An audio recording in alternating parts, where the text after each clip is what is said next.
All right. This is some realistical news pertaining to what's going on right now with the war in Ukraine. To me, everything that poisonous Putin is doing is now suddenly, all of a sudden, backfiring. And the stuff that he thought that he had full dominion or control over, I think he's realizing now that he has bitten off a bit more than he can chew. Please watch. In eastern parts of Ukraine that are currently occupied by the Russian forces. Your insight is valuable, sir. Thank you very much indeed for joining us. Well, men in these occupied territories are now being told to turn up for military service, part of the mobilization effort announced by the Kremlin a week or so ago. Meantime, thousands upon thousands of Russian men, it seems, are trying to escape the draft, heading to Finland, to Georgia, to Kazakhstan, anywhere that they won't be thrust into the war. CNN's Melissa Bell reports from the Georgian-Russian border. Have a look at this. Russian forces making a dash to Georgia. Their task, to issue summons to the droves of eligible men fleeing the draft, after being instructed to check all men trying to pass through from Russia. It's part of a coordinated effort with the Georgian authorities, who've seen an unprecedented number of arrivals since Russia announced its first mobilization since World War II. With up to 10,000 Russians now entering Georgia each day, according to the country's Ministry of Internal Affairs. 10,000 a day. Well, that gives you some sort of an idea towards how that it's backfired. You know, whenever you have all these people migrating from one place to another, basically trying to outrun their demons, and I guess in a way that's kind of what the people on the border of Mexico's doing. I mean, whenever you have groups and groups and groups and hundreds of families that are willing to take their children up to the border and leave them and say good luck and walk away from them, you obviously have something going on internally that is not pleasing to a certain group of people, because the last account that I got was about 8,000 people a day crossing over into America. Over 2 million people in the past 11 months have come from the southern border. So by looking at this estimate of 10,000 a day arriving into all these other places other than their homeland, you figure it out. Russians, now driven by fear. Those who understand what is happening, those who are aware of what is happening, are well aware that this will not end in a day or a month. There will be a second and a third wave of mobilization, and we are against it. Already the crossing's been getting harder, with fears it may soon become impossible. It was very difficult, almost impossible. All of the checkpoints were closed. You must find some way. In some places the locals helped people. They guided us over the mountains. Those with the means headed to the airport trying to desperately board flights. For others, the flight is harder, but no less urgent. Moscow's call to arms has pushed droves of men not just southwards, but also towards the Central Asian country of Kazakhstan, whose president pledged on Tuesday to welcome them. Russians heading also towards Finland, whose borders remains open to them. Meanwhile, Russia showing no sign of slowing down its mobilization efforts, now extending them to occupied territories inside Ukraine. As residents in the occupied city of Donetsk received messages on Tuesday asking them to attend the military commissariat. a move local Ukrainian officials say Russia is justifying through the cessation referenda taking place across Ukraine this week, which, despite being widely dismissed as a sham, have nonetheless triggered fear about what lies ahead, not just for Ukraine, but for Russia itself. Melissa Bell, CNN, on the Georgian-Russian border. Still ahead here on Connect the World. We are tracking. I'm going to stop right there for a second. You can look down by the bottom screen. It says sustaining winds at 55 miles an hour. Wind gust up to 190 miles an hour. The storm itself is now down to a creeping crawl, which is 9 miles an hour. And if I'm not mistaken, it's supposed to even get slower to a creeping crawl. And whenever you have that wall of high pressure that's coming down from the north, that's the reason why we're getting all this cold air right now up here in Tennessee. But whenever you have that pushing, it's almost like a wall that the hurricane has to suddenly hit or go around or go through, and because of it, it has slowed it down tremendously. And those people are looking at a major hurricane down there. We're not talking about just a small little shower or a small wind. We're talking about winds almost 200 miles an hour. They was talking this morning how that the high tide and the sudden usher of water that's going to come in off of that hurricane is probably going to exceed, if I'm not mistaken, they said probably about 12 or 15 foot, maybe even a little more than that in some of those low-lying areas, because there's a bunch of lakes down in there where that's going to hit. It's not going to be good, especially if it just sits there on top of them and just rains and rains and rains and rains and rains. It's a possibility that they could actually get over 2 foot of rain in a 24, 36 hour span. It's a lot of rain. You better have all your gutter systems cleaned out if you're going to have that kind of rain. Plus, they're saying now it's going to go on the other side of Florida, could possibly re-strengthen whatever weakness that it's got, and then come up through the Carolinas and up through Georgia and do more damage up that way. It's a big hurricane. It's a big storm. And we seen this about a week and a half ago that had already done built off of the lower peninsula of Africa. They call it the Horn. But instead of it taking more of a northeast track, it was taking more of an east track. And anytime it takes the east track, from all the way over there, coming up through the Bahamas and all the way up through all those other little islands up through there, that's usually the direct path towards it, at least coming into the Gulf.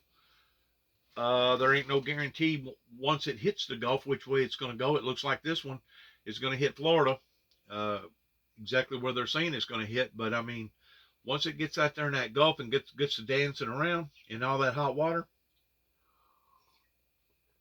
it could have went just as easily to Texas or Mississippi or Louisiana as it did Florida, in a way. Now, because it went due north, coming up through the western side of Cuba, pretty much put that in the trajectory towards it hitting somewhere in the Florida range, especially since you got such of a high front coming down. That's basically that wall that's going to steer it or push it in a certain direction. So put all the elements into play. 155 mile an hour sustaining winds, 190 mile an hour gust, slowed down to 9 miles an hour, basically a fast pace run or a gallop.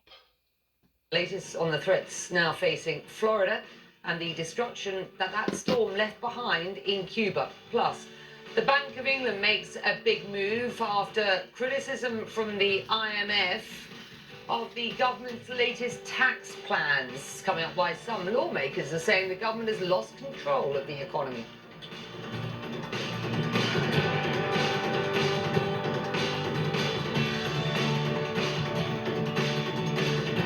This is Mary Ann's first time visiting Paris.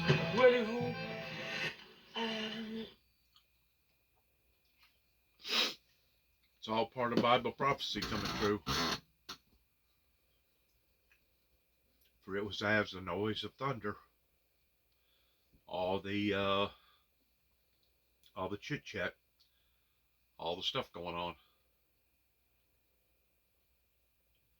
And it ain't just in Russia. It ain't just, you know, the hurricane in Florida down towards the Gulf. It ain't just what's going on right now in Iran. I mean, it's all across the board of disturbances that's happening.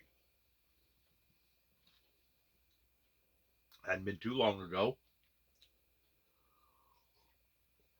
whenever they had a disturbance going up into Canada.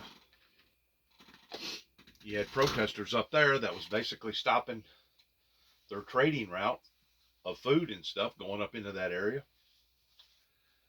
And I can't remember if there has ever been an occurrence like that was either in Canada or at the brink of the border there towards Canada, whenever they basically had to do what they had to do towards going in and seizing people's 18-wheelers and etc. and putting people in jail because of the crucialness of them stopping up that supply line. I don't think I've ever seen that before, if I'm not mistaken. What's more, what does the Bible say? The Bible says that we will see things in the last days such as man has never seen before. That we will see signs in the heavens, signs upon the earth, disturbances, wars, rumors of wars, commotions. Man, you talk about private Bible prophecy coming true. I don't think I've ever seen it like this.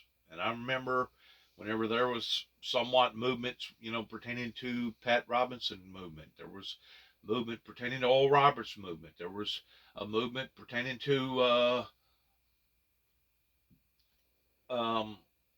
Billy Graham movement. There was a movement pertaining to Jimmy Swaggart movement. There's been other types of movements, even during the Vietnam War was a movement. I forgot now what that preacher's name was, but I've never seen it in this intensity before. And some may say, oh, it's just because we got more coverage. Oh, really? Really? Is that what's going on here? Or are we really being bombarded by all these problems suddenly coming out of nowhere? It's intense. And it's only getting worse. This powerful, extremely dangerous Category 4 hurricane is bearing down on Florida's western Gulf Coast. The eye wall of Hurricane Ian is now coming onshore, with the storm forecast to make landfall within the next few hours. Forecasters warning of a catastrophic storm surge reaching 5.5 meters in Ian's bullseye. 5.5 meters. Well, millions of people were told to evacuate ahead of the hurricane. And for those who didn't, the Florida governor now says it is too late. They are going to have to hunker down and wait it out.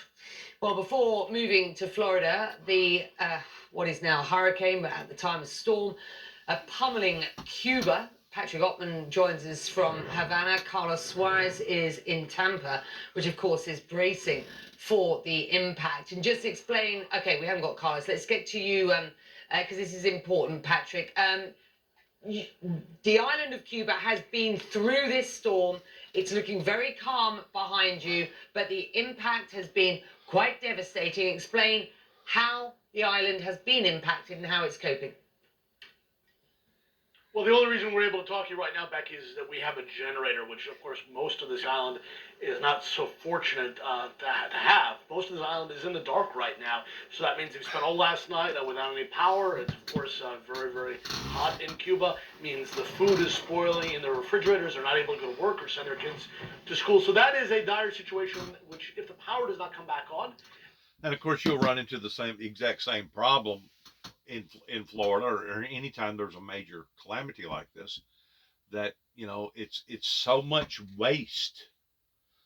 The commodities are being wasted, that it's basically putting a strain on the resources. And if you continue to keep bombarding again and again and again, and you keep multiplying the people more and more and more, and you see more devastation with it not agreeing with the agriculture communities pertaining to the farmers, what do you got? You have a recipe of a perfect storm that is now in the brewing. And of course, whenever you have all these other displacencies that's happening, like over in Ukraine and Iran and Africa and places in Honduras and Mexico and all these other different places, and now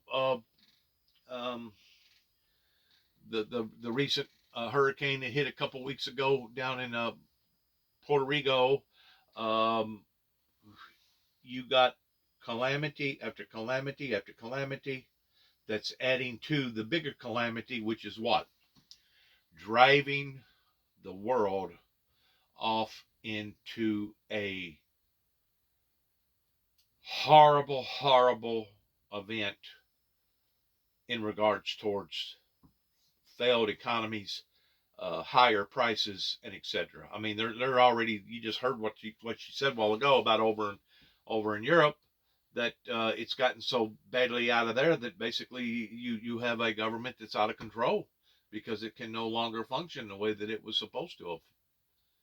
And these problems are happening all over. I mean, China not only went through. China is just now starting to release its issues pertaining to COVID, the disease. But this year alone, they've had severe droughts. It has damaged a great deal of their agriculture over there. Plus, you still got pockets of uprisings over there, problems. And I've just never seen it on this level as it talks about in the Bible, that whenever you shall see these things occurring, to know that it is going to be in response to woe be unto the inhabitants here upon to the planet. Woe be unto the inhabitants here upon to the planet. Why is this? Because it says that Satan will come down in great wrath. Why? Why? Because he knows that he has failed in this war, or in this competition towards trying to defeat God and the heavenly kingdom. And because of it, he is wreaking havoc now upon the places and in places like they have never, ever imagined before. And if you look at the big picture, just like Winston Churchill looked at our Civil War and said that it was one of the most unpreventable events.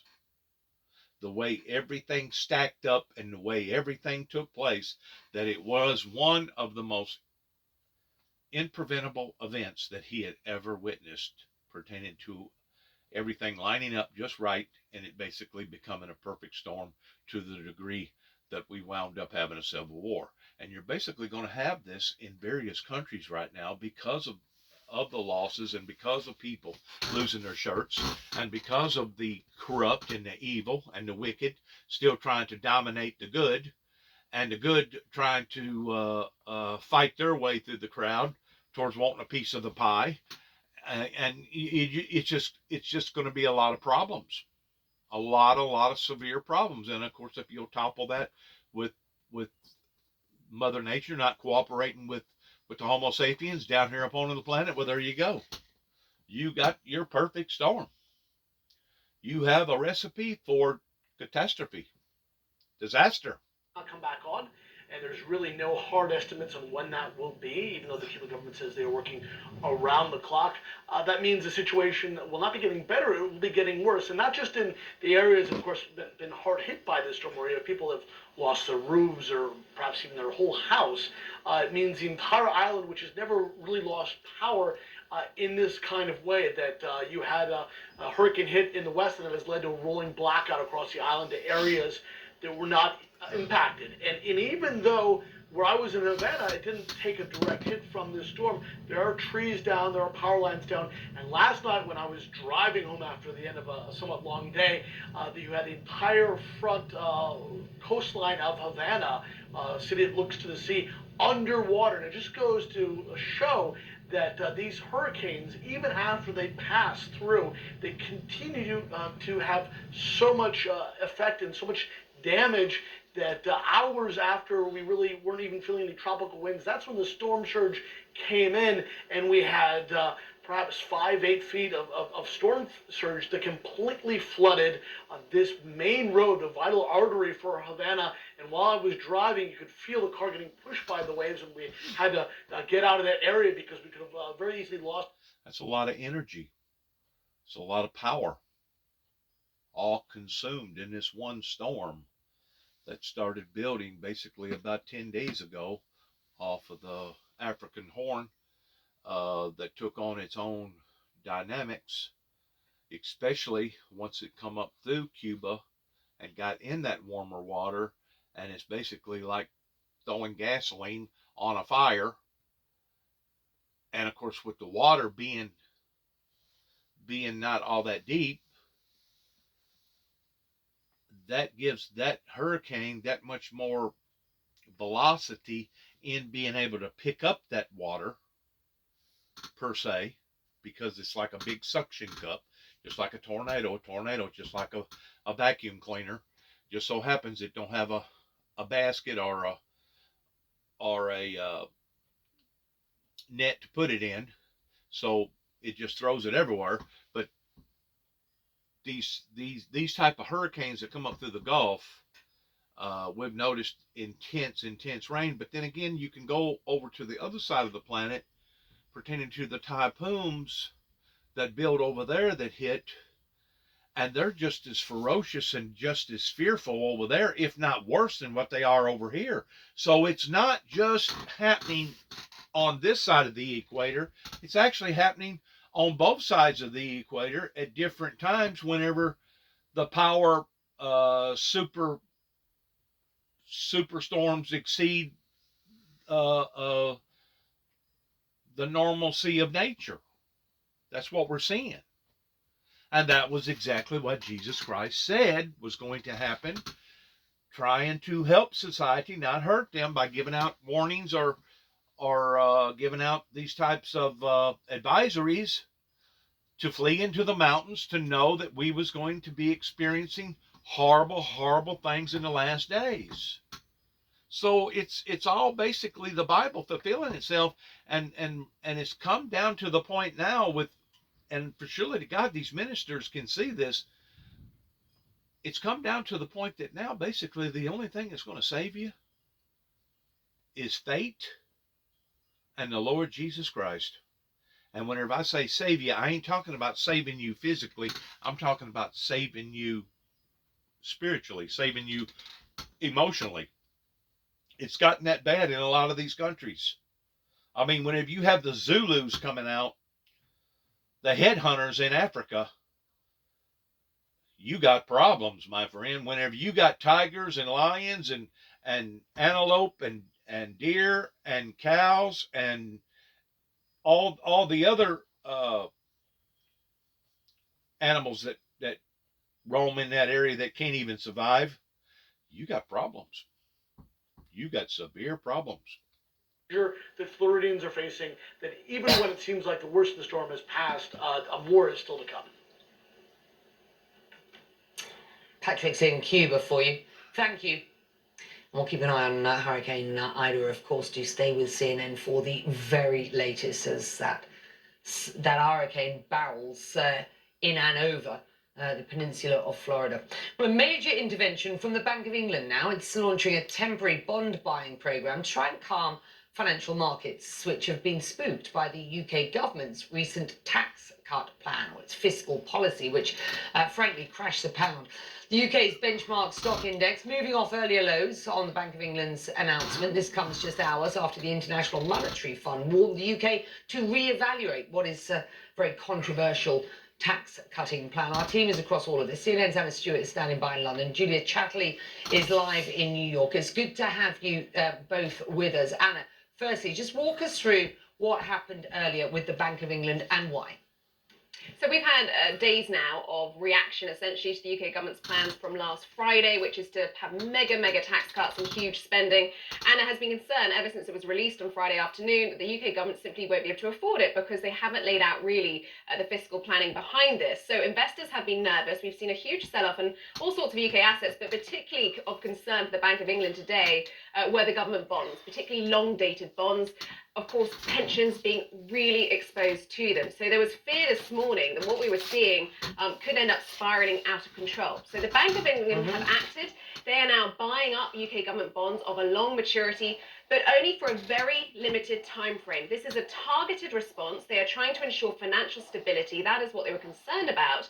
But I would say this is sticking plaster. This is not going to be something that really steadies. How can they even begin to counterreact towards bringing stability to their financial department over there in regards towards all the people that's being displaced either in Ukraine or now Russia, and with all the threats coming pertaining to the natural gas and the oil industry, petroleum companies, and then you got the grain problem that Ukraine was supplying about a third of the Earth's grain that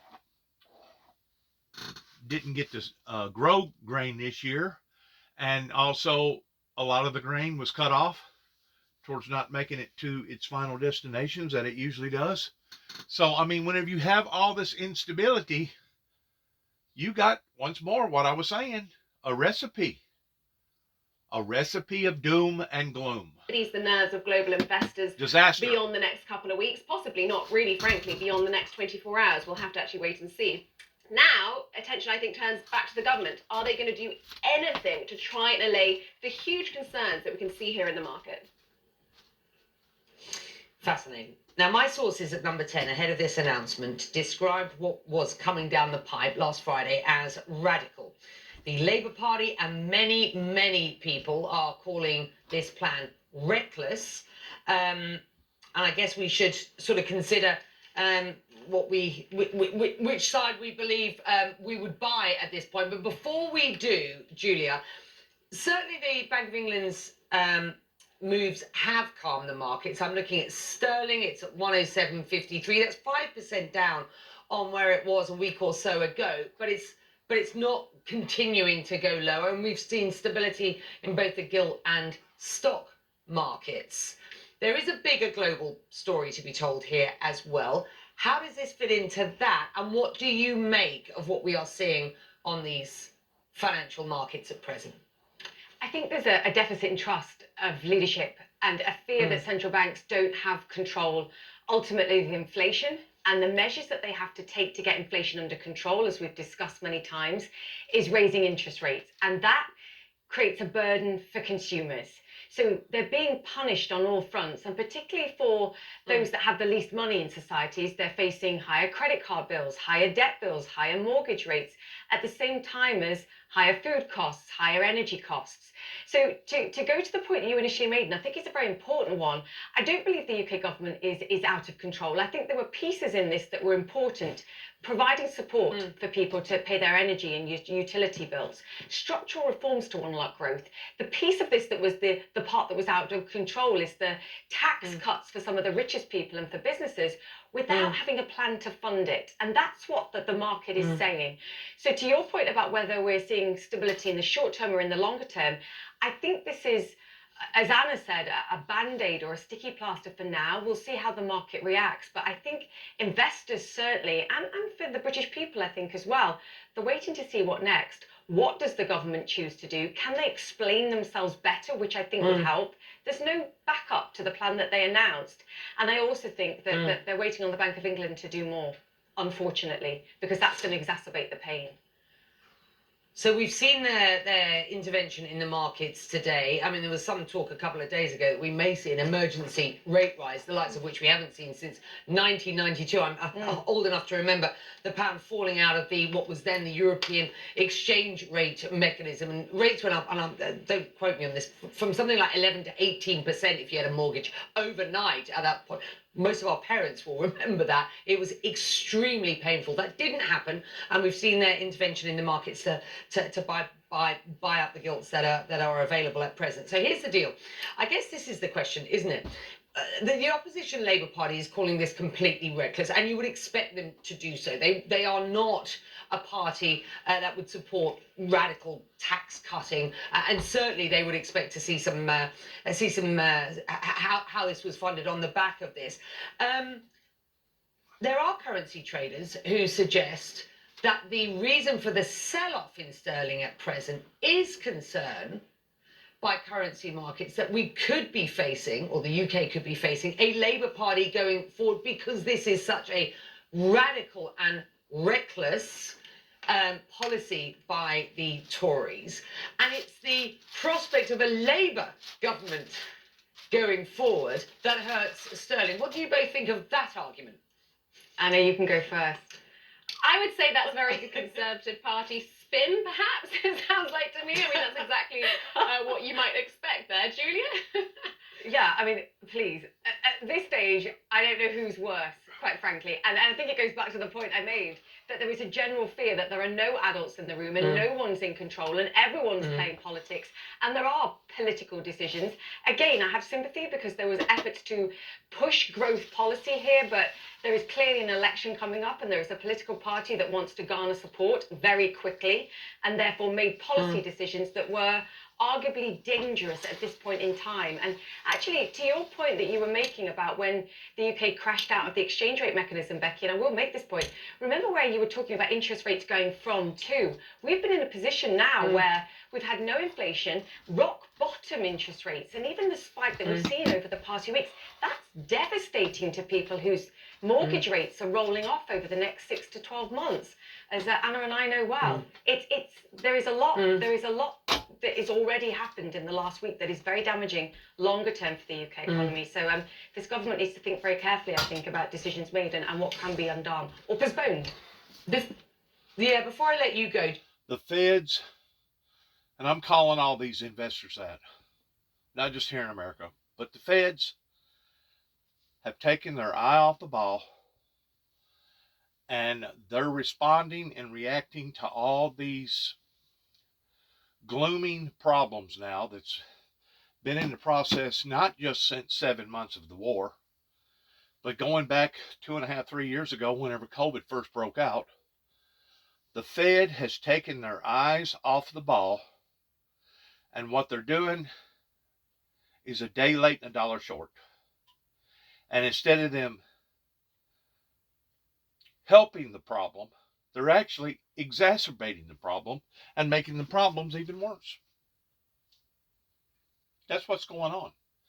And it's a global, worldwide phenomenon that if you put all the pieces together at the same time, it spells disaster. It's a looming perfect storm is what it is. just to the wider story that I think is worth just pointing out. You know, it is not just sterling that is having a rocky time of it at present. We have an extremely strong dollar and other currencies around the world that are taking a hit. Why is that? Let's just be clear. Everyone is battling with the same things. Post-COVID, supply chain, rising prices, a war in Ukraine, higher energy prices. Every developed market nation and many of the others is suffering, their people are suffering with higher prices. In order to contain that, you have to raise interest rates or take other measures. The problem is it's happening in a period of growth slowdown already. So not only are people suffering with higher prices and slowing growth, but the central banks are having to take the reverse policy that you would normally take in an economic slowdown. And it's just making everything worse. And the balance between the decisions that governments have to take and the central banks have to take are both unfortunately having the effect of weakening growth. And for any politician or any central bank governor, it's a very difficult place to be in. And for consumers, it's obviously even worse. And the UK is not alone in that. Yeah, no. It's good to have you both on. And of course, if you combine that with the fires and the floods and the wars and the famines and the pestilences and the other problems pertaining to the disease of COVID and etc., and us being overpopulated to begin with, you basically have an earth that's all of a sudden become unsustainable in taking care of its tenants that it now presently has on its planet.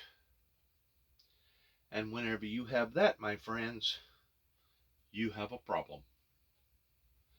Especially whenever it's happening globally on both sides of the equator at the same time. So you can't tell me that this, first of all, is not a phenomenon. And second of all, whenever I went back a while ago to the extent of 2.5, 3 years pertaining to COVID, COVID has only accelerated that in which what we was already fixing to have to face off on, give or take about 5 to 7 to 10 years from now. COVID has accelerated everything to the point that now people are looking at supply chains, they're looking at medication, they're looking at low-lying areas, and they're looking at the islands, they're looking at the weather, they're looking at this, they're looking at that, they're looking at retirees, they're looking at baby boomers, they're looking at all the above, and it's overwhelming. It is literally overwhelming. And that's why, if you'll read the Bible, where it talks about the first seal, that there was no man, that there was no person, either in heaven or on earth, that was worthy to begin the transformation of the judgment of God, other than one person. And that person was the Lamb who was slain from the foundations of the earth, Jesus Christ. Jesus Christ took the initiative of beginning to opening up the seals. It's not just the four horsemen. It's the seals of the beginning attributes towards what's going to come before the trumpets and before other things that are going to occur here upon to the planet. In other words, let me think how I can use an analogy so people can understand it. It says in the last days that he will separate the wheat from the tares. Who said that? God's Son. So if God's Son said that, that means that God said that, okay? That in the last days he would separate the wheat from the tares. It also says that in the last days that he would sever the wicked from among the just, pertaining to the ones that obviously don't care. They have been living their lives all along to the point that they've actually become very, very slanderous or disrespectful in the sight of God. That has brought a great deal of these troubles not only into their lives but to ours too as well, because whenever you have such of an imbalances that's happening to the point that now you got more wicked people on the planet than you got good people, well, guess what? God lifts his partial hand up off to the whole society, to the degree that now the devil, Satan, is wreaking havoc upon to society. The very thing that people thought that it was okay to serve under, the very thing that people thought that it was okay to worship, pertaining to all these tarot card readers and Harry Potter people, pertaining to idolizing or formigating all this paranormal behavior over here in America, and all these people that believe in all these occultists that want to sit around and hold hands and hum and pray to the peacocks and pray to the crystals and pray to the owls and pray to the creation more than they ever even thought about the creator, which once more is a slanderous, retributionable act before God. Because it says in the Bible that we're not supposed to worship idols. We're not supposed to worship wood. We're not supposed to worship birds. We're not supposed to worship crystals and diamonds and other factors like that. It's very, very clear in the Bible towards what we're supposed to do and what we're not supposed to do. Very clear. So these third world countries that basically are openly satanic worshipers,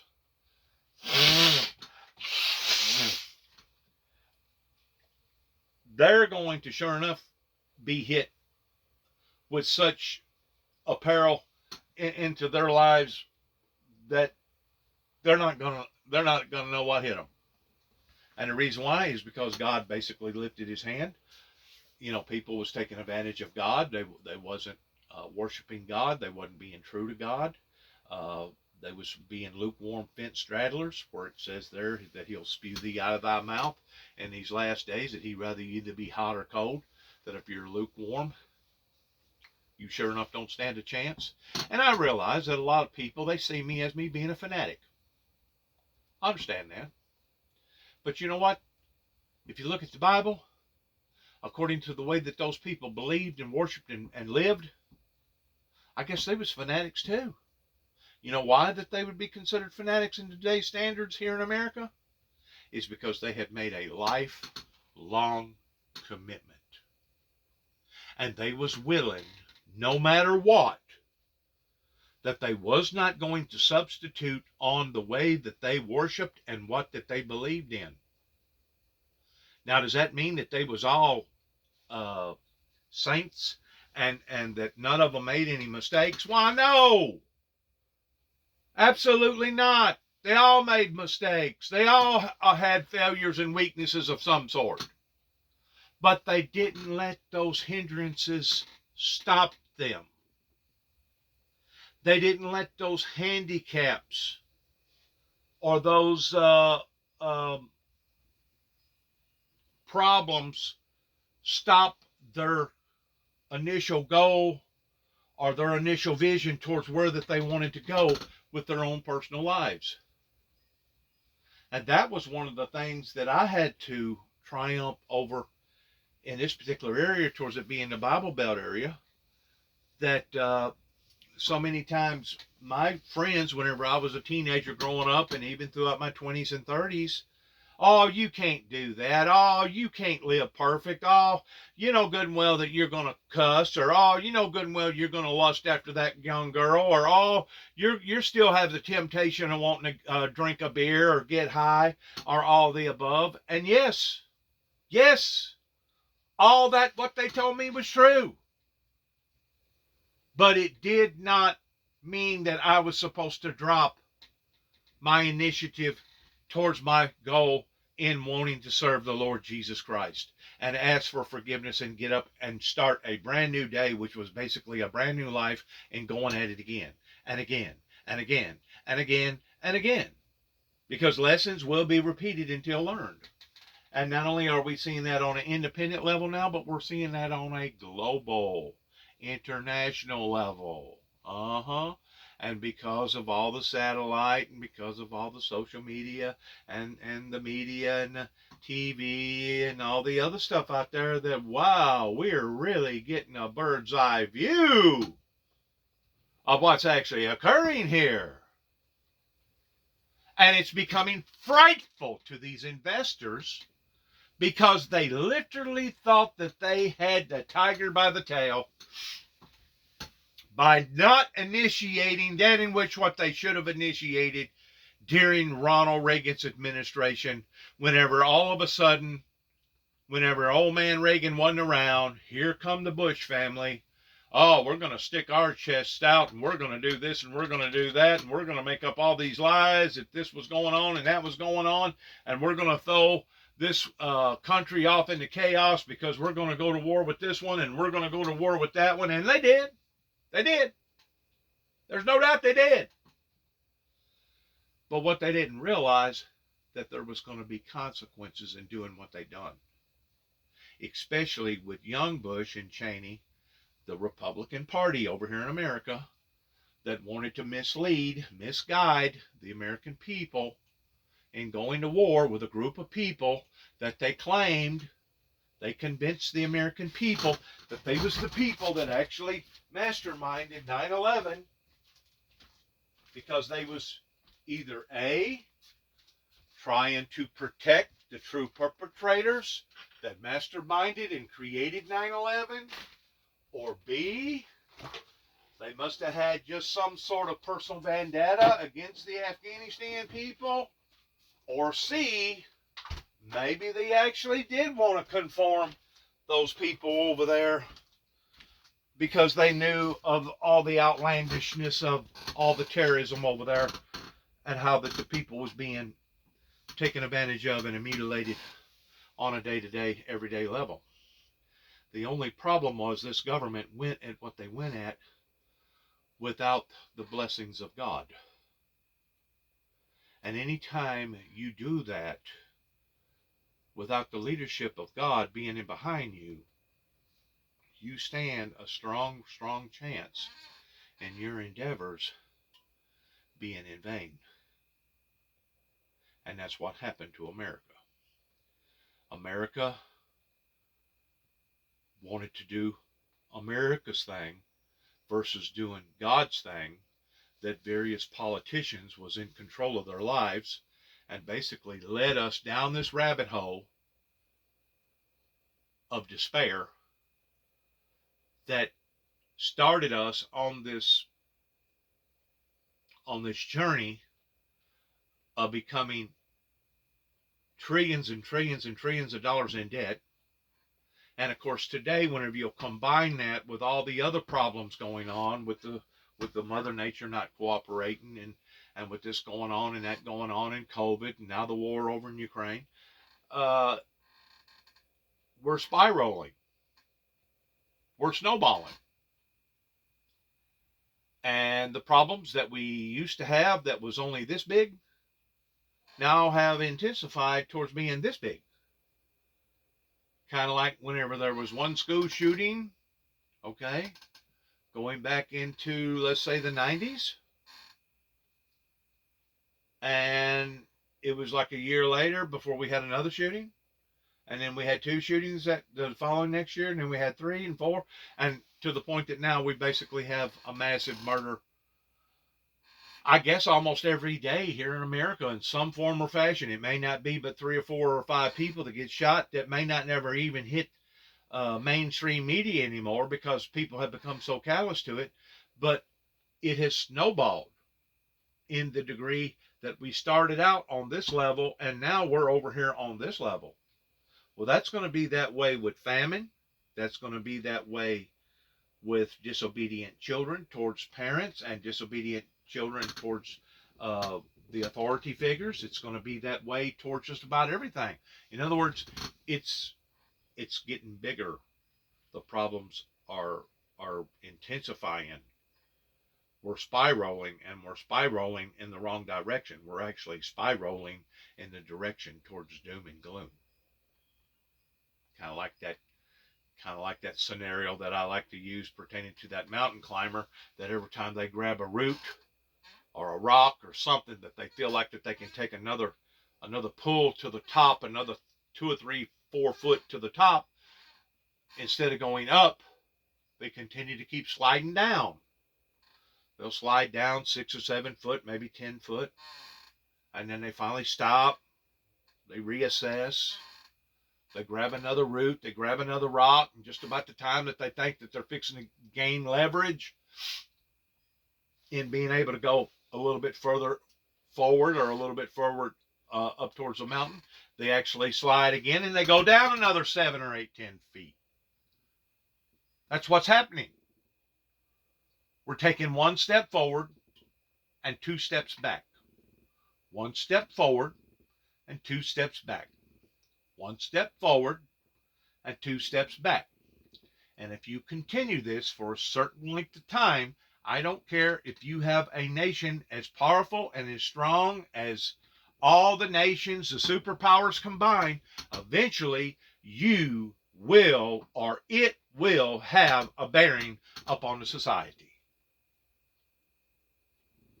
And that is what has caught all these major investors and all these wealthy people and all these smart people and all these powerful people.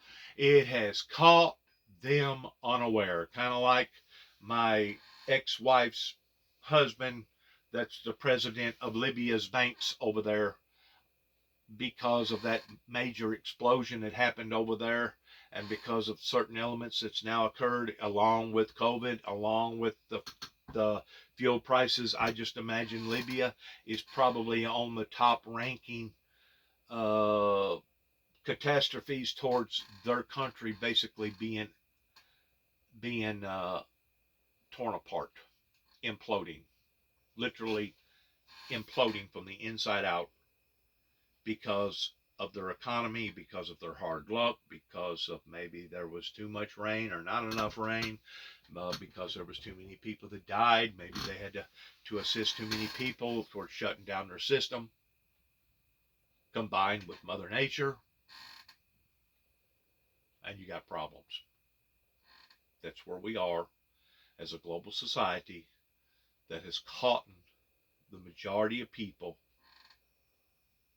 It has blindsided them to the degree that now they're shuffling around and they don't know what to do and how much to do and where to go. And of course, it's kind of like me saying what I said a while ago, the Fed's over here in America trying to raise the interest rates up to supposedly stabilize the inflation, the economy.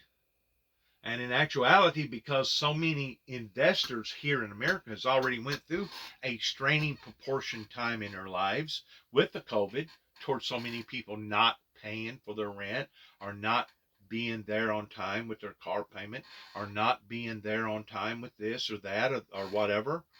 Now, since this is occurring in raising up the interest rates, it's having a backlash effect.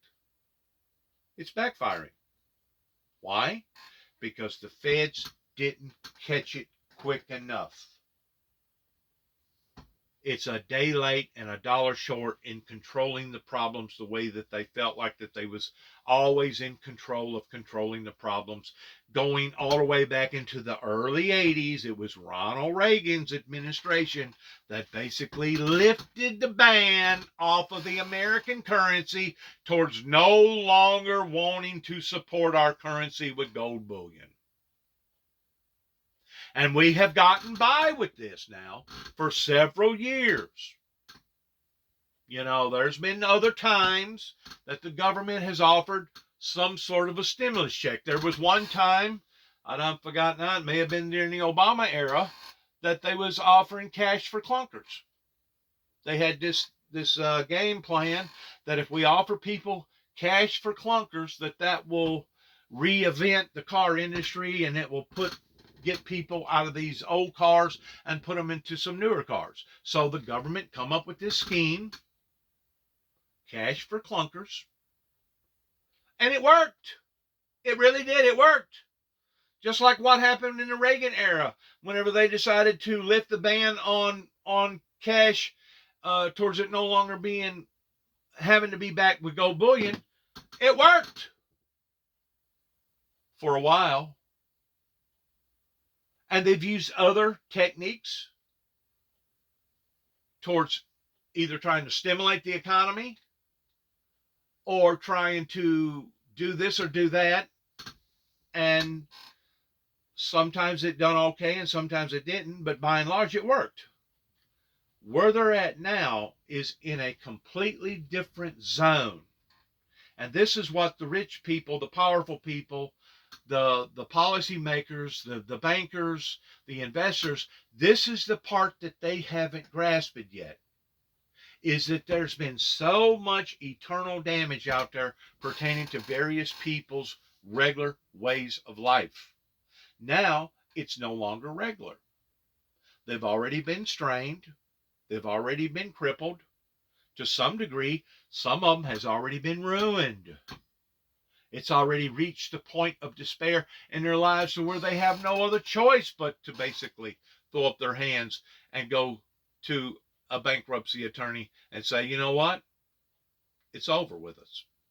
Well, I think the Fed's kind of halfway seen this going back about 10 years ago. I think it was in 2005, 2006, whenever they changed the dynamics of the bankruptcy policies here in America to the point that it was like 3 times more difficult to file for bankruptcy than what it was up until then. Up until then, you could file bankruptcy just at a blink of a hat. After 2005, whenever there was a hiccup, that's whenever the federal government looked at the situation and said, you know what? There's people taking advantage of this. And they're using this system in the wrong way. So they changed the policies. That worked. That shut down a lot of the bogus claims. Okay. There was another time whenever the feds had to make some other structural redesigns, kind of like whenever the inflation boom hit in 2008 with all the real estate, in which we're fixing to get right back into that same situation again, of all these loans imploding the way that they did. Basically, according to Bill Clinton, they had already had a formula that they had already done sat down and looked at, and they knew out of every 10 loans, there was going to be between 2 to 3 collapses on people having to foreclose on that particular investment. So the way that they had the formula set up is that the 6 or 7 was strong enough to carry the other 2 or 3 that failed. Now you can do that under normal circumstances until the abnormality hits. And that's exactly what happened in 2008. And that's whenever the banks had to basically restructuralize themselves and had to go in and change everything around. Well, in the meantime, the government smartened up on them and they created new laws, Congress did, that they was no longer going to do that again, pertaining to a bailout. They was no longer going to bail out General Motors. They was no longer going to bail out Ford or Chrysler or whoever or however many car industries that was out there. They was no longer going to set aside this money for these big conglomerates that if they couldn't carry their own load, tough luck. Well, now they've already passed them laws. And now we're seeing where these conglomerates, regardless whether it's the conglomerates over in England or the UK, or the conglomerates over here in America, or the conglomerates over in other parts of the world, we're now seeing where that is imploding up onto themselves to the point that now the 7 out of the 10 can no longer carry the 2 or 3. And you know why? Because now it's no longer 2 or 3 that's failing out of the 10. Now it's 5 out of 5. And in some cases, it may be 6 out of the 10 that is failing. So whenever you have a phenomenon event that's happening on the scale that it's happening right now, and it ain't just happening here in America, it's happening all over the world, I guarantee you these old policies and old formulas are no longer going to work. They're diving off into new territory that they've never had to dive off before. And because of it, you're seeing these investors scramble. You're seeing these big money people. You're seeing them scratch their heads, just like the president of the Libya banking system over there that married my first wife. They've had to make some major adjustments just within the past 5 or 6 years, and are still having to make major adjustments because now the system that they created towards milking the people, the milk's dried up, baby.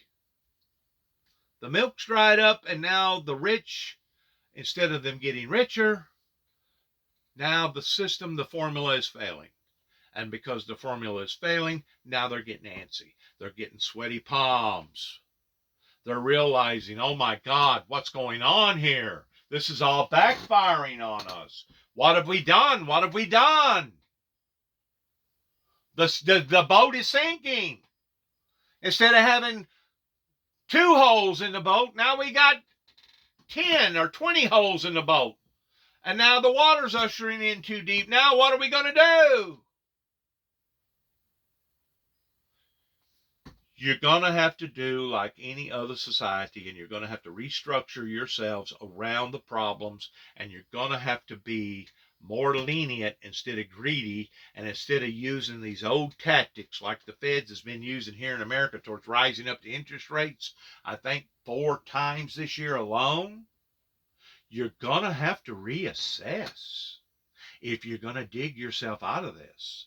And you're going to have to go back, just as the Bible talks about, towards going back to the altar and getting your works right and becoming more perfect in the eyes of God and the eyes of the system. And if not, you're on your way right now in a trajectory towards doom and gloom, on not just a national scale, but on an international scale. Like I said, what the Feds is doing here since the war broke out, basically in February of this year, is a day late and a dollar short. And of course, I realized during COVID, they was getting these mixed signals in not knowing what was happening pertaining to our economy, pertaining to the jobs. And the reason why is because Donald Trump actually stimulated this country to the point that in his first 2-year tenure, he was actually doing this country a great deal of good. He was using bolstering type tactics that was working. He had put tariffs on things. He was doing this. He was doing that. He was bringing this out on the table. He was showing the people how that we wasn't taking care of our veterans like we should have been. He was showing us how that there was a problem pertaining to the illegal immigration problem, pertaining to the illegals coming over here. He was showing us things about how this was going wrong and that was going wrong and this was happening and that was happening. And he basically summed it all up by saying it's time to drain the swamp. And it is. It's time to drain the swamp. Why? Because there's been too many crooks and too many people dibbling, dabbling in the cookie jar. And now they're realizing, oh my God, the cookie jar wasn't near as strong as what we thought it was pertaining to our treasury, pertaining to our system. And we're $30 trillion in debt. And now what do we do? Because we can't even maintain the interest rate that we owe on that $30 trillion, much less pay any on the principal. So now what do? You got to restructure.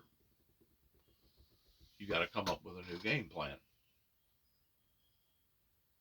You got to take it on the cheek and realize that you have failed in your attempts towards trying to overthrow God and overthrow God's people. And it all began with that seed of division, the seed of resistance. Whenever the White House sent me back the 9 tapes and basically told me that this was no interest to them, that it was considered private property, And here is your material back, Mr. Jackson. Okay. But in the meantime, old man Reagan did figure out that it wasn't a hoax.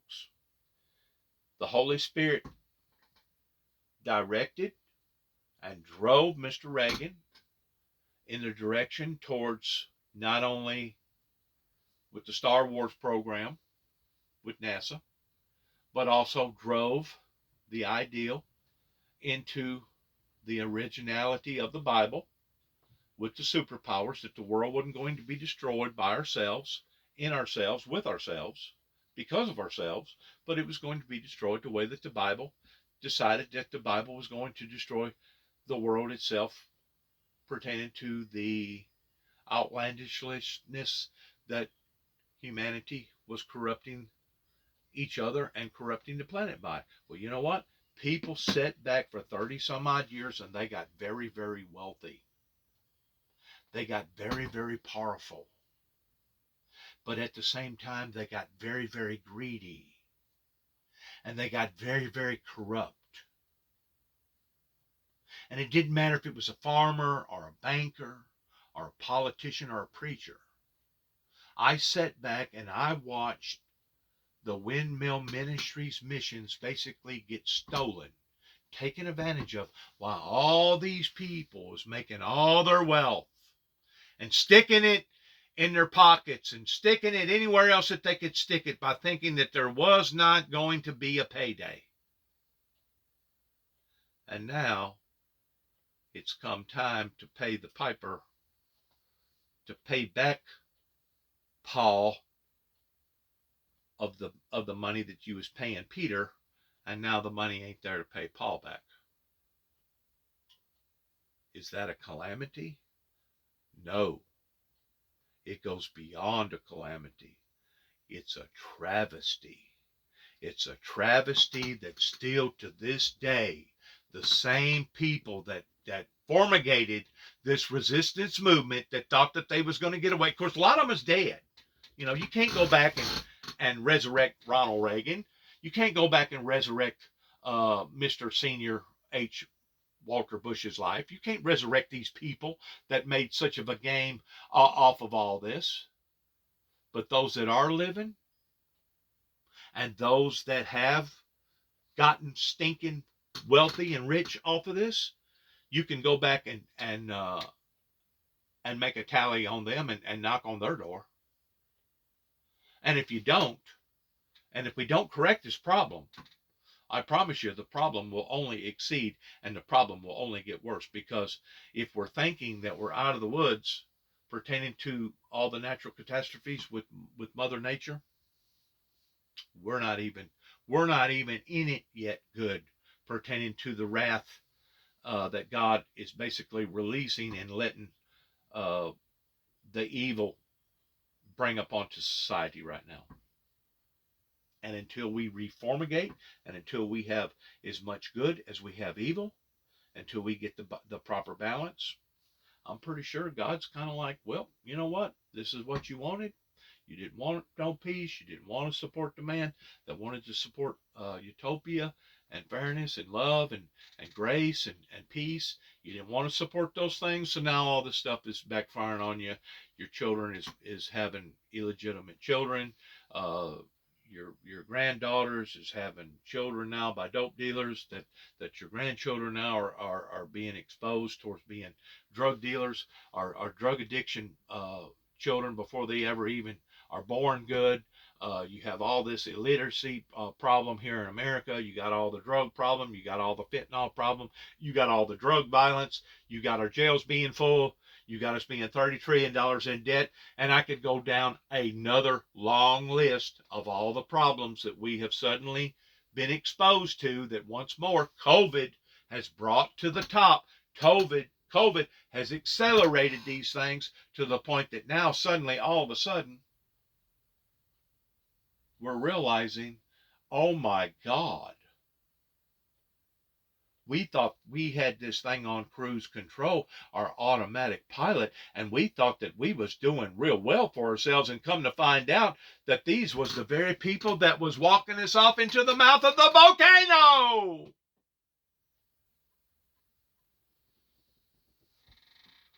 And that's exactly what they was doing. Either out of greed, selfishness, doubt, unbelief. Some of them was doing it intentionally because they wanted this ministry to fail. They wanted me to fail. They wanted me not to have any type of influence in the eyes of society. And regardless whether they was doing it intentionally or not intentionally, we are where we are at today in 2022. Staring down the barrel of a major hurricane that is a Category 4 with basically 155-mile-an-hour sustaining winds and gusts to almost 200 miles an hour. That may actually intensify a little bit more before it starts going back down the other way. Unbelievable. Unbelievable in what humanity has led us down the road towards. Now we're having to all, including the innocent, be exposed to because of these failures. And to think that people like Nancy Pelosi and some of these other senators and congressmen are still up there holding their positions in not only the White House, but the state houses throughout the country, and also in these local communities, pertaining to some of these judges that's been judges now for 15, 20, 25, 30 years. I mean, we just got through recently getting rid of a sheriff that went through 9 terms. He was in power in one county for about 35 years. From the time that he was deputy, from the time that he became sheriff, and by the time that people kept electing him again and again and again because of the clonies and the thugs that was here, because of the corruption. Once more, your county representatives are not, they're only as good as the people that put them in office. And if you have a corrupt people that continues to put people, corrupt politicians in there because the system is broken, the system is corrupt because they favor to the clonies more than they favor to the innocent, then you're going to have a broken system. You're going to have what we have today, which is a mess. A total mess. Really important times, significant moves on sterling, of course. I mean, you know, a significant amount of this will be short selling of this currency, of course. So we will wait to see what happens in the days to come. But this is a really important story, and one that the two of you are across, and your insight and analysis is so important. Thank you both. We'll be right back. Thank you for listening. Thank you for your time. Thank you for your prayers. I realize by me being the bad news barrier, a lot of people don't like me. But you know what? They didn't like me going back 30 plus years ago, because the proof is in the pudding. If they did, they would have stood with me. Rather than just disrespecting me, they would have stood with this ministry. Well, now those same people, they have fat in their pockets. They've got nice cars, nice bank accounts. Some of them got nice houses. And they're basically at the brink of their wits' end towards them stepping off into eternity. That a great deal of them thinks that they got away with this. They hadn't gotten away with it. Trust me, they will give an account for what that they either done or did not do that they should have done. Now it's up to us, those that are still living, those still that are walking among the living and not the dead, those that can make a difference. Now it's up to us. Now, if you want to continue to make the same mistakes that they made, then continue to do nothing. Continue to sit with your hands under your hips, and we will continue to go backwards and see worser and worser and worser events happening to us. If you have made a decision that you want to change, that you want to do better, that you want to do better for our country and do better for ourselves, then do something about it. Thanks again. Good luck to us all. God bless America. God bless our troops. God bless our endeavors. And shalom.